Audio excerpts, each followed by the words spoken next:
Vince, are you ready for rapid fire? Bring it on, baby. All right. As always, as we go through rapid fire, since it is mailbag night, if you have other questions, feel free to Throw throw them them in. up in the Throw them chat, and we in. will address them as Vince sees appropriate. Oh. Fill in the blank. It's blank that the Tennessee Titans have hired former Bengals assistant Brian Callahan as their new head coach, and Callahan worked with Notre Dame defensive coordinator Al Golden, both in Cincinnati and Detroit prior to that. It is intriguing, is what I'll say. It's not like worrisome or anything like that. It's intriguing. I also heard that there's connections to Tommy Rees as well. So, we'll see what happens over the next couple of weeks. But nobody here cares about Tommy Rees at this point. No, well, he's long talked gone. about him right? for 20 minutes, but I guess that's true. Somebody cares about Tommy. Somebody Rees. cares about him. But no, I'm not worried about it by any stretch of the imagination. I haven't gotten word that he signed his extension either. So there's part of that, of course. But I'm just not that worried about it. I don't know. Maybe I'm just confident that he's coming back. He has too good of a thing at Notre Dame. He's got too good of a thing at Notre Dame, in my opinion, with what this defense could be. His stock will only rise the longer he's at Notre Dame. The question is ultimately, does he want to be in college? Does he want to be in the NFL? He got his taste of the NFL in Detroit, in Cincinnati. The fact that he was on staffs with this guy, Callahan, at both stops does make it very intriguing, because that's the first thing, like as these jobs get filled, the first thing you do, okay, who's the new head coach? Yeah. Who is he connected to? Right. And Absolutely. the fact that he's got a direct connection to Al Golden at two different stops. They coached together in the Super Bowl just a couple of years ago. That's enough to send off the alarm bells. As Andrew said, like, if we're going to talk specifically about the fact that Callahan got the job, he says underwhelming. The ex-coach beat Tom Brady in the playoffs, nearly beat a Super Bowl champion, the Chiefs.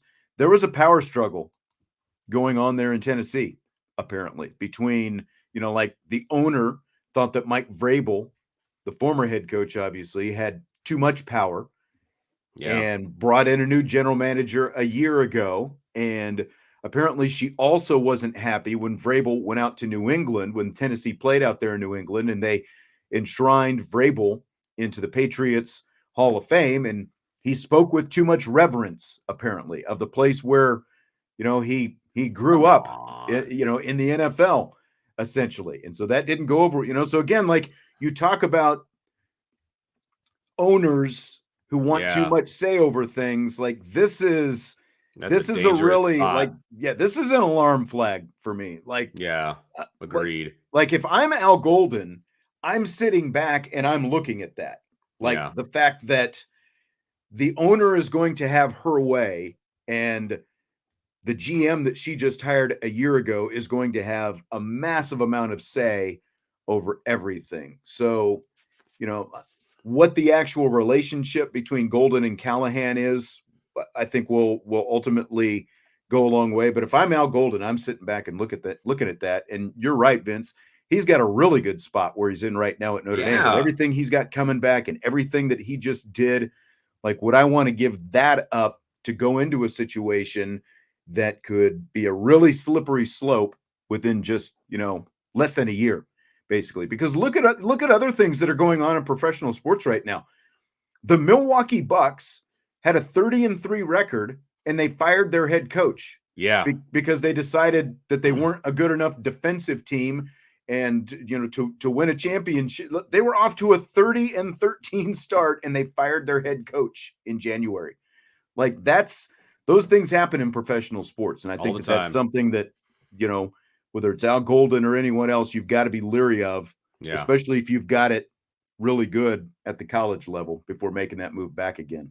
Absolutely. Could not agree more on that. I just think he's got too good of a gig here. And, and again, if his eyes are completely set on the NFL, then of course he's going to be looking. I just don't think that's the case. I just don't. We'll see what happens. Maybe I'll be eating my words, and that's fine. I've done it before. I'll do it again. Yeah. And Andrew, he says he has to think Giannis didn't like the coach. That very well may be. I thought he brought him in, though. I thought he was the reason he got the job in the first place. From I do know. I don't follow the NBA enough. No, and I mean, just from an organizational standpoint. And again, this is like, I don't follow it that closely, but just hearing what, has kind of been said in the last couple of days since this has happened, that the Bucks organization definitely wants to keep Giannis happy because they want to win a championship, and they want not only this year, but they want to keep him around as long as possible. Like going forward, he's their franchise guy. He's literally the best player that Milwaukee has had since Lou Alcindor / Kareem Abdul-Jabbar was there. So well, and I mean, look, they also had Doc Rivers sitting there in the wings. Like that's not always the case either. And it sounds like they weren't going to make that move unless they knew where they were going to go. They were not without a coach for very long. Let's put it that way. So it's always nice to have that kind of guaranteed thing sitting there ready to roll when you make a move like this. Well, and what's crazy about that is Doc Rivers was doing, games on ESPN. He was the lead ESPN analyst, and ESPN just got rid of Jeff Van Gundy and Mark Jackson, who had been together with Breen for years. I think Van Gundy has called like 17 NBA finals, which is a record. They got rid of them, and supposedly, at least their public reason was they thought that both of those guys wanted to get back into coaching, and so they didn't want the uncertainty of that. Yeah. So they take a guy, Doc Rivers, instead to replace them. And, he had just interviewed for the Phoenix Suns job before he ended up taking the job at ESPN. He didn't get the Suns job. They had to know, they told him, look, we don't want this to be, you're just dabbling and you're going to take the first coaching job you get. Well, here they are, mid-season, and they're without their lead analyst now. Yeah. So, whoops. Yes. Talk about a sidetrack. We went into the NBA from Al Golden. Like, who knew that we would talk the NBA for that long? I blame Salty for all this. Not my favorite topic. So the TCU women's basketball team recently had to cancel games, forfeit games actually, and hold open tryouts on campus due to a rash of injuries that depleted their roster. They were down to 6 healthy players on the roster. That's One terrible. of the school's volleyball players is now on the basketball team as well. And they have brought in some other players who were like really good, like led their high schools to state championships and stuff like that, but just went to TCU and just to go. It's a giant school. I mean, it's still a big school. Yeah. So, but my question is, if something similar were to happen to Notre Dame's men's basketball team, what 2 Irish football players would be your choice to join the basketball team? Well, Eli Raridon, I know, is a really good basketball player. Like I knew that right off the top of my head. So I would have him in there in a heartbeat. You know who else I would have? And obviously it's not going to happen because he's not really on the team anymore. I'd be posting up Joe all day long. Just let him back boys down, just using that country strength. I don't know if you knew this, Vince. He was a high school tight end. Yes, I did know that. Okay. I did know he's a high school tight end. No, I'm joking. That's because okay. It's one of those storylines that you ended up hearing all the time toward the end of the season. Yeah. He was a high school tight end. They turned him into a tight end when he came to Notre Dame. So, Joe Alt has really good feet, and I could teach him some post moves down there if he doesn't already have them. And Eli Raridon would just be a freak. He could take it coast to coast and do all kinds of fun stuff. Those would be my 2 guys. I like your picks. Raridon is a good one. The only reason I wouldn't go with Raridon, and because of the knee, I get it. And he actually injured a knee playing basketball in high school, before he came to Notre Dame. So I would if I was only going on basketball skill and the fact that he has size and athleticism and everything else, I would definitely do it. But just for that reason, because of the injury history, I would not take Eli Raridon. Salty's favorite guy, the great one, was a really good high school basketball player. That doesn't surprise me. I know that they were a Texas runner-up when he was a sophomore in high school. And I mean, you look at him, you figure he's a guy who can probably jump out of the gym and do a lot of different things. So I would go with him. Jason Onye played in high school as well. And like you talk about posting up, 6'4" Jason Onye, and he'd have a little attitude as well. Like he would be horns down. Like if they were playing Texas, he would be horns down all day. He would be horns down. That's right. That's and he would be chirping. Oh, he the whole time. Horns down. He would just entertain me as a coach, and I would like that. Just entertain me. Man. DK said Salerno. Mr. 2.0 said Ethan Long and Deuce. Not a bad one. Oh, Bryce says Marcus Freeman and Al Golden. See if the old folks. Hey, bookstore. Yeah. Come on, Wagner. now. These two I thought about as well. Actually, USMA 87 says Emil Wagner. He does have very long arms, and he's not like. I mean, obviously, he needs to put on a little bit more weight, to play the offensive line. Botelho in the paint is someone that I thought about. Botelho's athletic. A good one, Lauren. Yeah, but Botelho is very, very athletic. I would imagine he'd probably be able to do some things as like a stretch forward kind of a guy. I could see that. Right. Good suggestions, though. I like those. A lot of good athletes. Like Riley Leonard. Would you want your quarterback out there? Yeah, I just don't basketball because he was a basketball player, wasn't he? I believe so. Yeah. Again, somebody said that the Notre Dame team is good on defense. They're good at rebounding. They just can't score. You got to find some guys who can put it in the hoop. Yeah. Because Onye, I mean, he would. Yeah. Oh, yeah. Tough it. I like it. He could rebound. I bet you could too. So fill in the blank. The school that will benefit the most from Nick Saban's retirement is blank. This one was tough for me because do you look at like the SEC? What direction do you like? My first thought was like Auburn.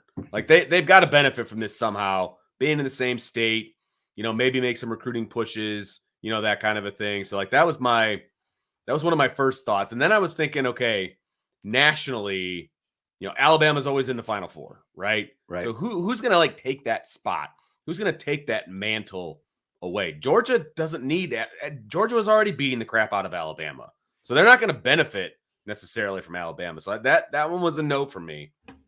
So it's like, it could be Notre Dame. Like, I think Notre Dame could really benefit from Nick Saban not being at Alabama anymore. I think that's actually a legitimate answer because it's one less, power that Notre Dame has to leapfrog to get into that elite category. So, you could talk about an Ohio State. You could talk about a Notre Dame, in that neighborhood like that. But yeah, Auburn, Notre Dame, I think those would be my two. So we'll get to the Harbaugh news here in just a second. Everyone's telling us about it in the chat right now. Harbaugh to the Chargers apparently is official. So we'll get to that here in just a second. We'll talk about that here in just a second. Let's finish this one. I agree. Like some of the schools that you mentioned, I think everyone's going to benefit a lot because you're not going to have nearly the collection of 5 stars heading to Tuscaloosa, I don't think. I mean, this is going to be Kalen DeBoer's first biggest challenge. Oh, yeah. Because like if there was a knock on DeBoer at Washington, it's that the recruit, like it's not that he was a horrible recruiter, but they definitely were not recruiting at an elite level. They did really well with the transfer portal. They had a good collection of veterans who are still around up there at Washington that he was able to capitalize on. Can he get down there and recruit? He obviously lost a lot of guys early. So I think a lot of schools are going to benefit. Auburn, I think, is one of them. I agree with John, though, on this one. I think it's going to be LSU specifically. 1, because they play each other every year. 2, why did Brian Kelly go to LSU? Easier to recruit, right? Well, who made it, I think, hardest for Brian Kelly to recruit his own state the last couple of years? Nick Saban. Nick Saban was raiding Louisiana. So I think it's going to give Brian Kelly and LSU a much better chance to keep those homegrown guys on the bayou. Don't worry. There's still going to be plenty of late game situations for them to screw up. It'll still happen. Yes. All right, so let's do Jim Harbaugh. Adam Schefter has it here. Breaking: Jim Harbaugh leaving to Michigan to accept the head coaching job of the Los Angeles Chargers. Sources tell ESPN Chargers get their man, while the national champions now have a head coach opening. So what do you think, Vince? It is done now. Jim Harbaugh, after winning a national championship, turning down his alma mater, could have become the the highest paid college football coach in the history of everything going back to the NFL. I heard he's getting paid $12.5 million to coach, $12.5 million a year to coach Chargers. So it's not like he took a step down in the pay grade area. Not by any means. So look, we all knew he wasn't going to be coaching at Michigan next year. Okay. You can say a lot of things about Jim Harbaugh. He's not an idiot. Okay. And that you can apply that to the fact that he definitely knew what was going on at Michigan. Okay. He's not an idiot. And he also knows what's coming down the line at Michigan. He's not an idiot. He's leaving. Okay. So he won his national championship and he's out the door. Like there's no chance he was coming back to coach at Michigan. And if anybody thought there was even a modicum of a chance that he was going to come back, J.J. McCarthy declaring for the NFL draft should have told you, why are you even thinking that way? Yeah. Because he was out too. So there was no chance he was coming back to Michigan. It was always going to be the Chargers. They were just trying to figure out the contract. So not at all surprised in any way, shape, or form. Now I'm just interested to see how bad the hammer is going to come down on Michigan at some point and what that all means. I think it will. As Joe said, pulling a Pete Carroll, getting out of town. That's exactly what he did. And now all those things are true. And he is. You know, the timing is perfect because his stock was never going to be as a head coach at Michigan as hot as it is right now. He just finished an undefeated season, won a national championship. We know that he's dipped his toe in the NFL waters the last couple of years. He wanted to go to the NFL, but the NFL didn't want him, and so he stuck around at Michigan. So I definitely agree with the getting out, in front of the police, basically, right? Because Michigan is going to have some kind of sanctions coming their way. Again, go back to that, like Michigan was, had their whole lawsuit, packed up, ready to go back before the playoffs and all that stuff. Right. And they dropped it because the NCAA said, here's what we got. And they were like, oh, really? Okay, Jim, you just serve your suspension that the Big Ten. And let's pray you can go win the title, Yeah. And can we just appreciate how historic these last few weeks have been, though, on the coaching front, from Nick Saban retiring to Bill Belichick getting, sort of unceremoniously shown the door, both of them on the market at the same time. And in the meantime, the Falcons and Chargers both tweeting out, hey, we're interviewing Jim Harbaugh. We're interviewing Bill Belichick. And now Harbaugh leaves a national championship and he's going back to the NFL again. Right. And, look, again, this is a guy who's had success in the NFL. He's been to a Super Bowl before with the 49ers. Sure. And, his whole coaching career started in he's not in San Diego anymore, but he's still in Southern California, but it started in San Diego and he worked his way up. So it's not a shock by any means. I think it was just a matter of, was an NFL team going to be willing to pull the trigger / what was the money going to be? Right. And here he is. And I have no doubt he's going to be successful. I said last week. I do too. I said last week, you can talk about Jim Harbaugh and all his eccentricities and, everything else, but the guy is a hell of a football coach. He knows what he's doing. He's going to bring toughness to your team. There's a reason Michigan was in the playoff 3 straight years and they beat Ohio State 3 straight years. I wish Jerry Jones would have had the stones to step up and get rid of, a poser and went after Jim Harbaugh himself, but that didn't happen. Oof. I would have loved to see Jim Harbaugh be the head coach of the Cowboys. Hey man, I lived with Jimmy Johnson rather, and this is true. 3 Super Bowls later, I may not have been happy the day that it happened, but 3 Super Bowls later, I was not crying. Those were joy. I get it. And he is a successful coach every place he's been. Every stop he's been successful. And he's getting a really good quarterback. Yes. Yeah. He's they'll have got one a hell really of good young they'll quarterback. have one hell of a backup in JJ McCarthy too. You just watch. So there's been a lot of smoke about Brian Kelly attached to Michigan, if and when Harbaugh would leave. And so now Harbaugh is gone. So would Kelly be your pick to take over Michigan? I know you're not a BK guy. If I was Michigan, I would probably make a run at him. But I don't think Kelly's dumb enough to take that job. I really don't, because of what's coming down the pike. Everybody and their brother knows that there's going to be issues at Michigan. I don't think there's going to be like any I think whatever happens, it's going to be like vacated wins and that kind of stuff. Yeah, we'll see. And to answer the question, I think somebody brought this up yesterday. Like, no, Harbaugh's not going to have to pay any price for whatever does happen at Michigan. But go ahead, answer the question. What they did to USC was pretty not. It was obviously it wasn't the death penalty, but they went through a decade of issues. After Pete Carroll left, right? A decade plus, almost 2 decades. Right. And I'm not saying it could be that bad, but if they start taking some scholarships away, just the reputation alone will be damaged. So I don't know. I guess I'm just curious to see kind of which direction they go. But if I'm Michigan, I'm going to make a run at all the top coaches. I mean, that's what I would do. And Brian Kelly is one of those guys. There's no doubt. But I agree with Mr. 2.0 as well. Yeah. That right now, LSU is a better job than Michigan. Right. It is. Completely agree. I completely agree with that. Brian Kelly would also be stepping into the shoes of Jim Harbaugh, and they just won a national championship. So it's national championship or bust. And Michigan hasn't won a national championship since 1997. Yeah. Before last year. So good luck.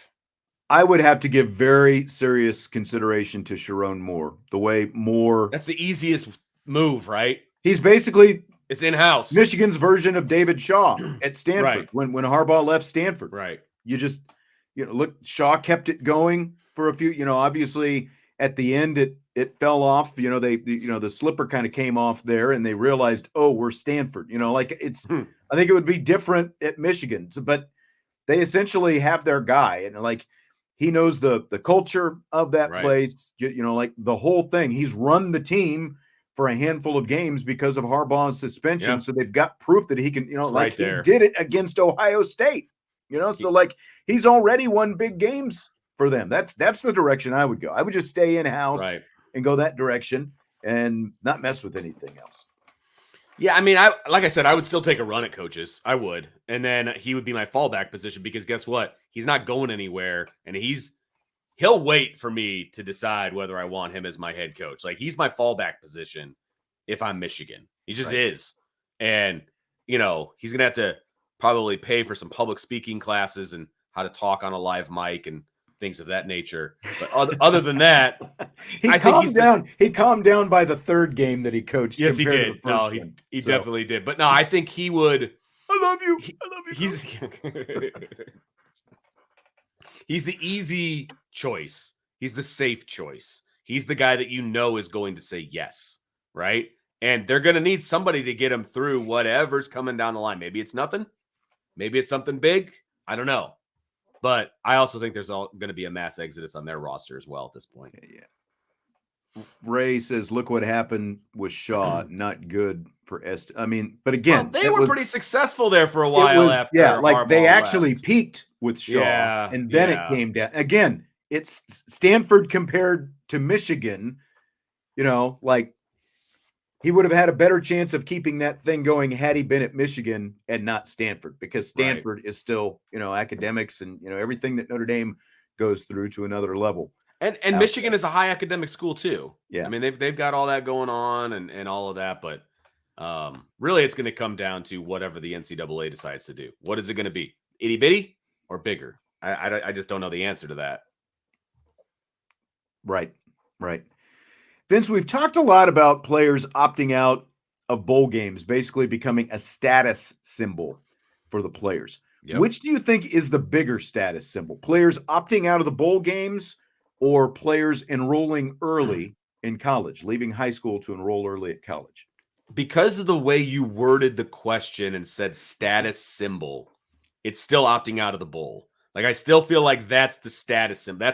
That's the opting out thing is the ultimate flex for these kids. You know, I can't get hurt. I can't get hurt. Right. Like, I can't play. And the enrolling early is like the norm. Now you're weird if you stay in school in high school. Like, that's the weird thing. Like Carson Hobbs, you know, he's been on our show a bunch of times on Irish Breakdown and all that. He's staying in school because his high school doesn't allow for early graduates. And that's like whoa, really? Like, that's whoa. 10 years ago, that is normal. You know what I mean? And so I don't think it's a flex anymore. I don't think it's the flex that it used to be.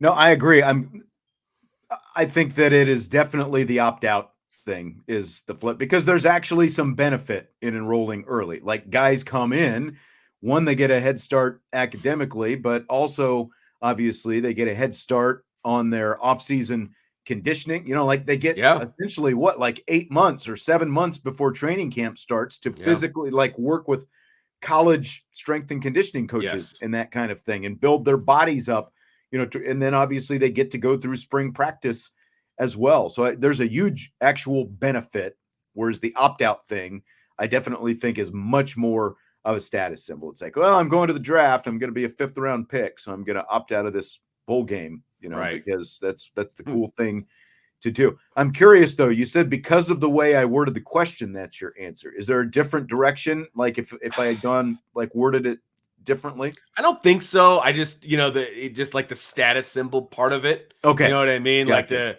Like that it just like immediately took me to the opt out, because it's like the look at me. Right. Like, I don't think enrolling early is a look at me scenario anymore. Gotcha. So that's what I meant. I agree. D Troll Hunter said they reported earlier today that Harbaugh was taking his whole staff with him to LA. Well, I mean, we'll see. He's not going to take his whole staff. I bet you Connor Stallions isn't going. And you know, and it's going to depend. Like if Moore or any other guy currently on the staff at Michigan, you know, gets the head coaching job there at Michigan, then that could change things. Like, you know, does Sharon Moore want to go remain an assistant coach, or if does he want to be the head coach at Michigan? Would he take it? I think he would take the head coaching job. Why would you not? That's it. That's what I would do in a heartbeat. But this is obvious, you know, this is something that's going to have to be looked at now, because they're you know, Harbaugh leaving, just like with Nick Saban, there's going to be a ripple effect. You know, just look at the ripple that Saban had. DeBoer goes from Washington to Alabama. Jed Fish goes from Arizona to Washington. And, you know, now you're going to have, you know, somebody else. I'm not even sure who ended up at getting the Arizona job, if they've even hired somebody yet. A little lower profile, the Arizona job, than these others. But there's going to be a ripple effect now at Michigan as well, especially if they do go outside. You know, if they stay internally, then you'll probably have close to, you know, like a 50-50 guys going and staying and stuff like that. But otherwise, there's, you know, just going to be more job openings. Let's just start the Mike Elston for head coach. There you go. I mean, that's right now. That's an interesting one as well, because, you know, Mike Elston, after all those years here at Notre Dame, goes up there to his alma mater, helps him win a national championship after being up there the last couple of years. But now he's leaving. Does he want to go live in Los Angeles? You know, I know the weather's better in Los Angeles than Ann Arbor. But, no chance. He was very content to stay here in South Bend before this opportunity came up at Michigan. And I thought that he was commuting for a long time as well, because his family is very happy here. Yeah. You think if a family's happy here, they're going to be happy there in LA? I just don't see the Elstons being happy in LA. I'm sorry. I just don't see it. So I agree. But where he ends up is going to be, it'll be very interesting to see. Yeah. Mike Elston can get a job just about anywhere. The only place he would leave Notre Dame for would be Michigan. I wouldn't be surprised if he just stays at Michigan. Well, especially if Sharon Moore were to become the head coach, using that as an example, and you know, he might have a really good chance of becoming the defensive coordinator as well. Absolutely. Which is another thing that, you know, he's obviously wanted to be for a long time. Right. Very good one from John. Connor Stallions will be on Jim Harbaugh's staff. I would wager a lot of money that he'll be on that Chargers staff. I would imagine that would be the case as well. Yeah. Because, for one thing, in the NFL, you can do anything you damn well please. Advanced scouting is legal. That's right. Yes. Can't film their own practices, Patriots, but there's a lot of other things you can do. Mm-hmm. Mm-hmm. Michael Mahoney, thanks for the super chat. Is it time to move Wagner to the defensive line? What do you think of that, Vince? Well, no, because they have no depth at tackle right now. So, no, it is not time to move anybody that plays tackle to the defensive line. Number one, they would never play because the defensive line actually has good depth. Number two, the offensive line doesn't have depth at tackle. They need him there. And last time I checked, he's competing for a starting job still. Yeah. So, no, it's not time to move him to the defensive line at all. Yeah, I mean, when you look at like his body type, he's definitely twitchier and a bit leaner than the rest of those offensive linemen. But you're absolutely right. You can't just send one of your tackles, the guy who was the number 2 tackle for most of the season, over. The biggest thing with him is he just needs to consume literally 10,000 calories a day, and continue that weight room. I'll be curious to see what Lando is able to do with him. But no, Sure. I wouldn't move him to the defensive line either because of what you said. And they're doing pretty well recruiting on the defensive line as well. Yeah. They don't have the numbers to be moving guys like that. Because if you're going to move him defensive line, you might as well just cut him, not even have him on the team at all. Yeah. Because it's not going to work out on defense. There are so many guys that are better than him as a defensive player than he is as an offensive player. So, no, they're not going to move him to defense. I do not see that happening. DK says he could eat pizza every day and gain 40 pounds in a month. I could probably do it in a week and a half. I was going to say I could do it a lot every day quicker than that. But Emil Wagner has the frame to put on 40 pounds pretty easily, I would think. But, yeah. And that's the thing. He just needs to do it now because because Michael is absolutely right. He's got to be more than 280 pounds playing out there at tackle. He's got to get up to around 300 pounds. But he's got sophomore eligibility going into 24. Yeah. Guys, sophomore eligibility. Let's not throw the baby out with the bathwater just yet. Concur. Vince, fill in the blank. It's blank that after reportedly interviewing Cliff Kingsbury for their offensive coordinator vacancy, the Chicago Bears have hired former Seahawks offensive coordinator Shane Waldron to fill that position. I think it's hilarious, and I am happy that they didn't hire Cliff because that meant it was probably inevitable that they were going to bring in Caleb Williams. So there are other people who think that it's inevitable that they're going to bring in Caleb Williams because of Waldron as well. See, there you go. Whatever move they make that keeps him off the Bears roster, and I don't care if that means mediocrity for the Bears for the next 20 years. I am willing to take that sacrifice. I just don't like the kid, and I don't like where he came from. I don't like his attitude. I don't want him part of the team that I root for. I'm petty. I'll be the first one to say it. That's just the way I feel about it. And so whatever moves they need to make to keep him someplace else, I'm all for it. I don't know. I've just decided I don't want him coming to the Bears. And so, do whatever you got to do, people. I know. You can't get past your USC. I can't. Nate, Look, I'm already rooting for Justin Fields, who went to Ohio State. I mean, why don't you just take my firstborn too? It's fair. All fair. I think with Waldron, he's not nearly as sexy a name as Cliff Kingsbury, but Geno Smith was pretty much looked at as, a washed up has-been before he went to Seattle. And, a bit of, he wasn't a first round pick. He was a second round pick, but, he'd been around. I think it's 10, 12 years he's been around now at this point. The last 2 years that he had in Seattle with Waldron are the best of his career. He threw for over 4,300 yards and 30 touchdowns last year and over 3,600 yards and 20 touchdowns this season. So the touchdowns down a little bit, but it's better than anything Russell Wilson has done in the last 3 years. And that, again, that's with Waldron as his offensive coordinator. So again, it's you can read into this. What are they going to do? What does this mean for the pick and all that kind of stuff?